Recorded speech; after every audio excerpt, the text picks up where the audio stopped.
नमस्ते भारत, बहुत स्वागत है आप सभी का। वक्त हो गया है एबीपी रिपोर्ट का। मैं हूं अपर्णा मौजम। शुरुआत कर रहे हैं नासिक से आ रही बड़ी खबर के साथ, जहां बीती रात जमकर हंगामा हुआ। अवैध दरगाह हटाने गई नगर निगम की टीम और पुलिस पर पथराव किया गया है। काठे गली क्षेत्र में अनाधिकृत घोषित 7 पीर दरगाह को हटाने का अभियान आधी रात को शुरू किया गया, लेकिन वहां अचानक भीड़ पहुंच गई और पथराव शुरू कर दिया। पुलिस और नगर निगम की टीम पर पथराव किया गया है आधी रात को। देखिए किस तरह से यहां पर फिर पुलिस ने जवाबी कार्रवाई की, वो आप तस्वीरों में भी देख सकते हैं। भीड़ ने पुलिस और नगर निगम की टीम को घेरने की कोशिश भी की और फिर पुलिस की ओर से जवाबी कार्रवाई की गई। नम्रता दुबे हमारी सहयोगी फोन लाइन पर जुड़ गई हैं। नम्रता, अभी वहां पर क्या हालात हैं और देर रात क्या हुआ था, जरा बताएं। नासिक के कोठे गली इलाके में ये हादसा हुआ था। एक वहाँ पर दरगाह है, 7 पीर दरगाह है, जिसको अनिकृत बताते हुए मनपा ने कार्रवाई की बात की थी। तो दरगाह के जो ट्रस्टी हैं वो इनके झटका लगा। कोर्ट की तरफ से भी कहा गया कि जो आपकी दरगाह है वो अनाधिकृत है। इसके चलते फरवरी के बाद से ही मनपा ने इनको 15 दिनों का नोटिस दिया था कि आप खुद अपना अवैध निर्माण हटाए या फिर हम कार्रवाई करेंगे। इसके चलते जब शाम को मनपा पुलिस की टीम पहुंची तो लोगों की तरफ से वहाँ पर पत्थरबाजी की गई। पुलिस की वैन पर पत्थरबाजी की गई, जिससे 11 पुलिसकर्मी जो है वो घायल हो गए। और इसके अलावा जो है वहाँ पर अब सभी का माहौल ऐसा है कि जो तनाव की स्थिति है फिलहाल बनी हुई है। टीम किया गया है। मनपा ने हालांकि पहले ही नोटिस दिया था कि आपने जो निर्माण किया है वो अवैध है। कोर्ट का ऑर्डर भी हमारे पास है, आपको 15 से 20 दिन का वक्त देते हैं। इसके बावजूद जो है ट्रस्टियों ने इस अवैध निर्माण को नहीं हटाया और उसके बाद अब लॉ एंड ऑर्डर की सिचुएशन यहाँ पर देखने मिल रही है।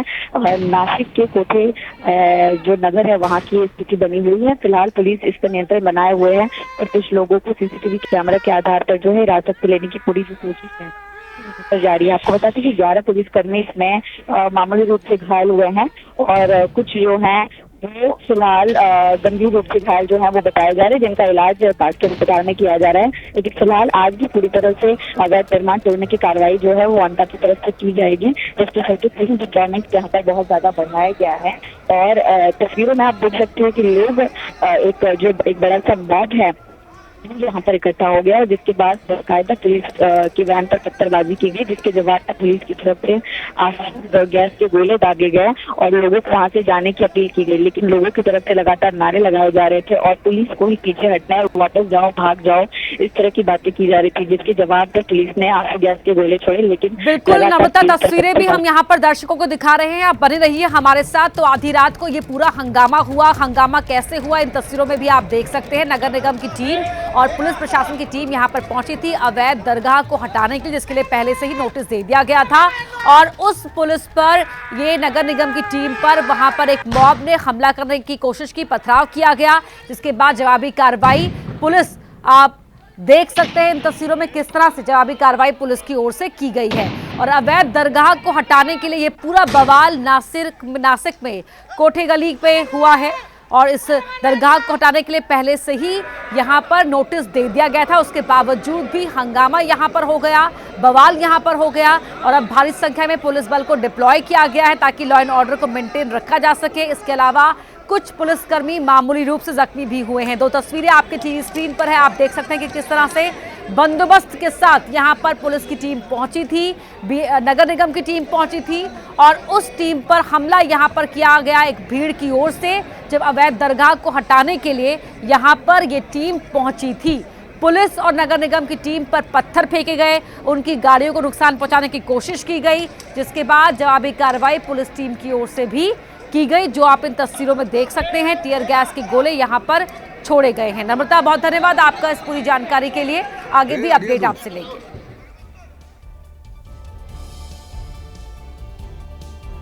और अब बात हरियाणा में आग के कहर से, जहां कैथल में कई एकड़ में रखे पराली के हजारों गट्ठरों में अचानक आग लग गई, हड़कंप मच गया। ये आग इतना विकराल रूप ले चुकी थी कि मानो ये लगी नहीं, किसी ने लगाई हो, क्योंकि Hisar Chandigarh national highway number 152 पर कैथल के पास पराली के हजारों गट्ठर बांध कर रखे गए थे। आग इतनी भीषण थी कि लपटें आसमान छू रही थी, हर तरफ विनाश लीला ही दिख रही थी। जब आग का धुआं दूर से दिखाई दिया तो स्थानीय लोग तुरंत एकजुट हो गए और आग पर काबू पाने के लिए अपने ट्रैक्टर, जेसीबी और अन्य गाड़ियां लेकर पहुंचे। फायर ब्रिगेड को भी सूचना दी गई। मौके पर पहुंची फायर ब्रिगेड की टीम ने भी आग बुझाने की कोशिश की, लेकिन आग काफी दूर तक फैल चुकी थी, जिस पर जल्द काबू पाना आसान नहीं था। करीब 25 एकड़ में पराली के गट्ठरों में आग लगी थी। फायर ब्रिगेड और लोगों ने रात भर संघर्ष किया, लेकिन आग इतनी भयंकर थी कि उस पर काबू पाने में कड़ी मशक्कत करनी पड़ी। अनुमान के मुताबिक करीब 4 करोड़ रुपए का नुकसान हुआ है, क्योंकि पराली के गट्ठर कई लोगों ने मिलकर वहां स्टॉक किए थे। आग लगने की वजहों का फिलहाल पता नहीं चल पाया, लेकिन शंका जाहिर की जा रही है कि ये शरारती तत्वों की साजिश है। मध्य प्रदेश के शिवपुरी जिले में अचानक ब्रेक लगाने से एक बस पलट गई। हादसे का सीसीटीवी फुटेज सामने आया है। राहत की बात ये रही कि इस हादसे में कोई जनहानि नहीं हुई। जरा इन तस्वीरों को देखिए। वक्त रात का था। हाईवे पर बस अपनी रफ्तार में चली जा रही थी कि तभी अचानक खिलौने की तरह सड़क पर ये डबल डेकर बस पलट गई। हादसे का सीसीटीवी फुटेज सामने आया है। इसमें साफ तौर पर देखा जा सकता है कि बस तेज स्पीड से चली आ रही होती है, तभी ड्राइवर को सड़क पर लगे डिवाइडर दिखे। इसके बाद ड्राइवर ने अचानक से ब्रेक लगाकर गाड़ी मोड़ने की कोशिश की। ऐसे में बस अनियंत्रित होकर खिलौने की तरह पलट गई। बस में करीब 50 यात्री सवार थे। हालांकि गनीमत रही कि कोई हताहत नहीं हुआ। ये हादसा नेशनल हाईवे 46 पर हुआ। बताया जा रहा है कि शताब्दी ट्रेवल्स की स्लीपर बस लखनऊ से इंदौर जा रही थी। मौके पर पहुंची पुलिस ने सभी यात्रियों को बाहर निकाला। हादसे की एक वजह NHAI की लापरवाही भी है। वहां हाईवे की एक पट्टी को प्लास्टिक बैरिकेड से बंद किया गया था। उन बैरिकेड्स पर ना तो रिफ्लेक्टर लगे थे और न ही पर्याप्त रोशनी थी।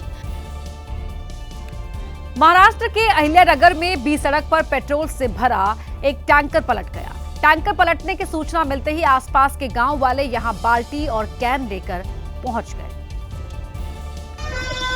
सड़क पर पलटे हुए इस टैंकर में करीब 20,000 लीटर पेट्रोल भरा था। ये हादसा अहिल्यानगर के करंजी घाट पर सुबह करीब 8:30 बजे हुआ।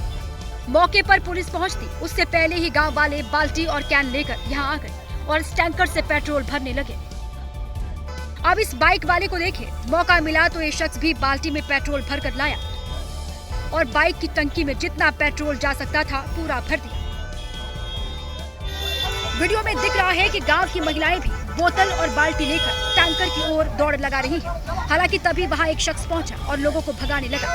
हालांकि कुछ देर के बाद मौके पर फायर ब्रिगेड की टीम और क्रेन पहुंच गई, जिसके सहारे टैंकर को सीधा किया गया। वहीं बेंगलुरु में ट्रक को ओवरटेक करने के चक्कर में तेज रफ्तार वाटर टैंकर पलट गया। इस घटना में टैंकर का ड्राइवर और क्लीनर घायल हो गए। रफ्तार इतनी तेज थी कि टैंकर ने पलटने के बाद कई पलटियां मारी। आगे आगे कार और उसके पीछे चल रहे ट्रक को ओवरटेक करने की कोशिश में तेज रफ्तार वाटर टैंकर पहले बेकाबू होकर फिसला और फिर गिरकर कई पलटियां मारता गया। ट्रक के पीछे से आते समय दिख रहा है कि टैंकर कितनी तेज रफ्तार में ट्रक को ओवरटेक करना चाहता है। इसी कोशिश में टैंकर बेकाबू होकर बीचों बीच सड़क पर पलट गया। तेज रफ्तार की वजह से उसने कई बार पलटियां मारी।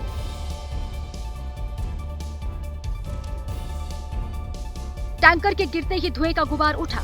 वो तो गनीमत रही कि पीछे से आ रहे ट्रक ने समय पर ब्रेक लगा दिया, वरना ये हादसा और गंभीर हो सकता था। हादसे में टैंकर का ड्राइवर और क्लीनर दोनों घायल हो गए। हादसे के समय टैंकर बेंगलुरु के डोम संद्रा से वर्थू जा रहा था। ये पूरी घटना टैंकर के आगे चल रही कार के कैमरे में कैद हो गई थी। इसी के आधार पर पुलिस ने मामला दर्ज किया है। महाराष्ट्र के बीड़ में दिन दहाड़े बीजेपी नेता की धारदार हथियार से हमला कर हत्या कर दी गई। हत्या के बाद आरोपी ने खुद जाकर पुलिस के सामने सरेंडर भी कर दिया। अब पुलिस मामले की तहकीकात कर रही है। ये दिल दहला देने वाली घटना बीड़ के माजलगांव के बाजार रोड पर उस समय घटी जब बीजेपी नेता बाबा साहब प्रभाकर पार्टी दफ्तर में एक नेता से मिलने पहुंचे थे। तभी आरोपी नारायण शंकर ने अचानक उन पर तेज धारदार हथियार से हमला कर दिया। इससे बाबा साहब जमीन पर गिर गए और फिर भी आरोपी उन पर तब तक वार करता रहा जब तक कि उसे ये नहीं एहसास हुआ कि बाबा साहब की मौत हो गई। बीजेपी कार्यालयाच्या बाजूला एका इसमाला मारहाण चालू आहे। त्या ठिकाणी आम्ही गेलो असता इसम नामे बाळासाहेब प्रभाकर जखमी अवस्थेत त्या ठिकाणी मिळून आला आणि त्या ठिकाणी नेल्यानंतर डॉक्टरांनी त्याला मयत घोषित केलेले आहे। बाबा साहब प्रभाकर बीजेपी बूथ विस्तारक और तालुका सचिव थे। जिस वक्त उन पर हमला हुआ उस वक्त वहां पर कई लोग मौजूद थे, लेकिन किसी ने भी उन्हें बचाने की कोशिश नहीं की। हत्या के बाद माजलगांव में तनाव पैदा हो गया। एहतियातन पुलिस ने इलाके में सुरक्षा बढ़ा दी है। वहीं मध्य प्रदेश की रतलाम पुलिस ने गुंडों को अच्छा सबक सिखाया है। गुंडों ने बाइक सवार युवक पर लाठी डंडे से ताबड़तोड़ हमले किए थे। अब पुलिस ने इन गुंडों का जुलूस निकाला। हालांकि ये बात अलग है कि जब पुलिस इन गुंडों का जुलूस निकाल रही थी तो ये खिलखिलाकर हंस रहे थे। हाथों में हथकड़ी थी, लेकिन इन्हें मानो ऐसा लग रहा था कि पुलिस वाले इनको कोई खिताब दिलवाने ले जा रहे हैं। अब सीसीटीवी का वो फुटेज देखिए जिसकी वजह से इन दोनों को गिरफ्तार किया गया। सड़क पर बाइक सवार आ रहा था, तभी एक बदमाश उसे आकर रोक लेता है। दूसरा उसके सिर पर पत्थर से वार कर देता है। जैसे ही बाइक सवार गिरता है, ये दोनों उसे घसीटकर सड़क के दूसरे किनारे पर ले जाते हैं और इतनी बुरी तरह पीटते हैं कि डंडा तक टूट जाता है। इन बदमाशों ने युवक पर 36 से ज्यादा हमले किए। युवक जान बचाने की गुहार लगाता रहा, लेकिन उसे बचाने के लिए सड़क पर चल रहे लोगों में से कोई रुका तक नहीं। इन दिनों थार चलाने वाले खूब सुर्खियों में आ रहे हैं, लेकिन मध्य प्रदेश के सागर में एक थार ही सुर्खियों में आ गई। आरोप है कि आपसी झगड़े में एक पक्ष ने दूसरे पक्ष की थार पर जेसीबी मशीन चलवा दी। गली में चुपचाप कचूमड़ बनकर खड़ी ये वही थार है जो सड़क पर तूफान की रफ्तार से चलती है और आजकल कई लोग इसे ही अपने दबदबे की निशानी बनाकर घूमते हैं। दरअसल हुआ कुछ यूं कि दो ठेकेदारों के बीच रास्ते से निकलने को लेकर लड़ाई हो गई। आरोप है कि लड़ाई के बाद एक पक्ष ने दूसरे पक्ष की थार को जेसीबी से कुचलकर कबाड़ बना दिया। थार की हालत ऐसी हो गई कि उसके अंदर कोई बैठ भी नहीं सकता। इसी के चलते जेसीबी से धक्का लगवाकर थार को थाने तक पहुंचाया गया। सोचिए, अगर आप सड़क पर चल रहे हो और आपको एक कार की डिक्की से किसी का हाथ बाहर निकला हुआ नजर आए, तो जाहिर सी बात है आपको लगेगा कि कार में कुछ गड़बड़ है। नवी मुंबई के लोगों को भी ऐसा ही लगा। ये देखो एक गाड़ी है। लोगों ने देखा कि कार की डिक्की से एक हाथ निकला हुआ है। ये देखो एक गाड़ी है, इसके पीछे एक हाथ निकला हुआ है। ये देखो देखो देखो देखो हाथ हाथ हाथ हाथ। गाड़ी की डिक्की से इस तरह झूलता हुआ हाथ निकला देख लोगों को लगा कि ये तो किसी की लाश है। ये जो गाड़ी है, एक मिनट, शायद ये डेड बॉडी है। देखो देखो देखो ये हाथ बाहर आया है, लगता है डेड बॉडी है। सड़क पर यूं गाड़ी की डिक्की से निकला हुआ हाथ देखकर लोग डरने लगे, तो कुछ ऐसे भी थे जिन्होंने गाड़ी रुकवाकर डिक्की खुलवाई। और जब ऐसा किया तो पता चला कि ये हाथ किसी लाश का नहीं बल्कि एक जीते जागते लड़के का है। नवी मुंबई में 3 लड़कों ने एक लैपटॉप के प्रमोशन के लिए ये तरीका अपनाया था। जैसे ही कोई व्यक्ति हाथ देखकर गाड़ी रोकता तो डिक्की से निकलकर लड़का कहता, मैं तो ठीक हूँ, लेकिन क्या आपको लैपटॉप ऑफर के बारे में पता क्या? इस गैर जिम्मेदार प्रमोशन के लिए लड़कों को पुलिस थाने के चक्कर काटने पड़े। फिलहाल युवकों पर FIR दर्ज नहीं की गई, उन्हें बस चेतावनी देकर छोड़ दिया गया है। डेड बॉडी है। अब बात करते हैं इंदौर की, जहां मंदिर के बाहर जाति संग्राम देखने को मिला। इसकी तस्वीर अंबेडकर जयंती को नजर आई। मंदिर के बाहर जो कुछ हुआ उसे देखकर हर कोई हैरान रह गया। मामला संविधान दिवस के दिन का है। नया नवेला दूल्हा दुल्हन के साथ पास के ही राम मंदिर में दर्शन करना चाहता था। आरोप है कि गांव के ही कुछ दबंगों ने दूल्हा दुल्हन को मंदिर के दर्शन से रोक दिया। मंदिर के बाहर कुछ लोगों ने ताला लगा दिया और घंटों हंगामा किया। परिवार का आरोप है कि क्योंकि वो दलित समाज से आते हैं, इसीलिए उन्हें दर्शन करने से रोका गया। मामला बढ़ता देख पुलिस भी बेटमा गांव पहुंची। लंबे चले विवाद के बाद आखिरकार नवविवाहित जोड़े को मंदिर के दर्शन कराए गए। इधर इस पूरे विवाद पर आरोपी पक्ष की ओर से भी सफाई सामने आई है। राजपूत समाज ने कहा है कि दूल्हा दुल्हन गर्भगृह में जाना चाहते थे, जिसकी इजाजत किसी को भी नहीं। फिलहाल गांव में माहौल शांतिपूर्ण है, लेकिन पूरे विवाद का वीडियो सोशल मीडिया पर वायरल हो रहा है। मध्य प्रदेश में वाकई सब अजब गजब है। छतरपुर से एक ऐसी तस्वीर सामने आई, इसे देखकर हर कोई हैरान रह गया। जमीन से कब्जा हटाने के लिए एक महिला जब जन सुनवाई के लिए पहुंची तो हर कोई हक्का बक्का रह गया।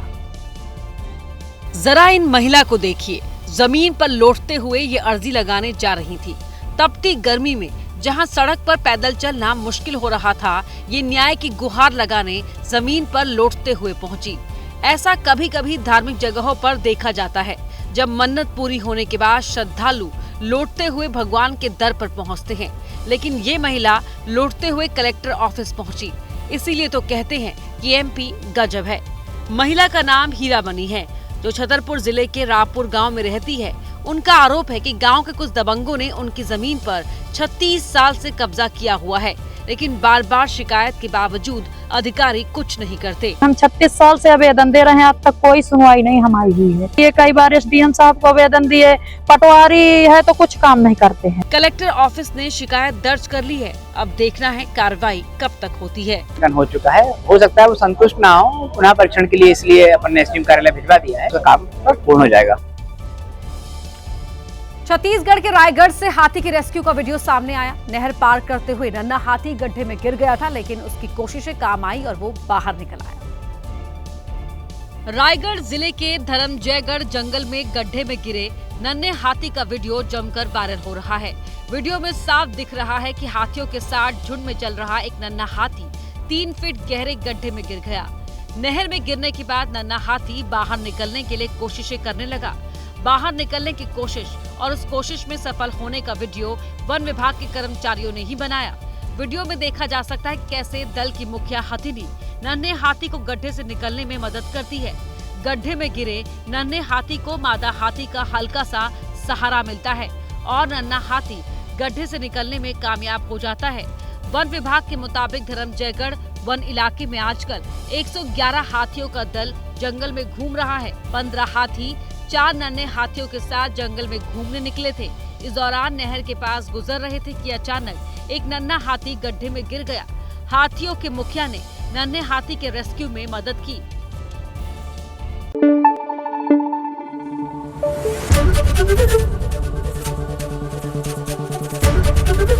एबीपी न्यूज आपको रखे आगे।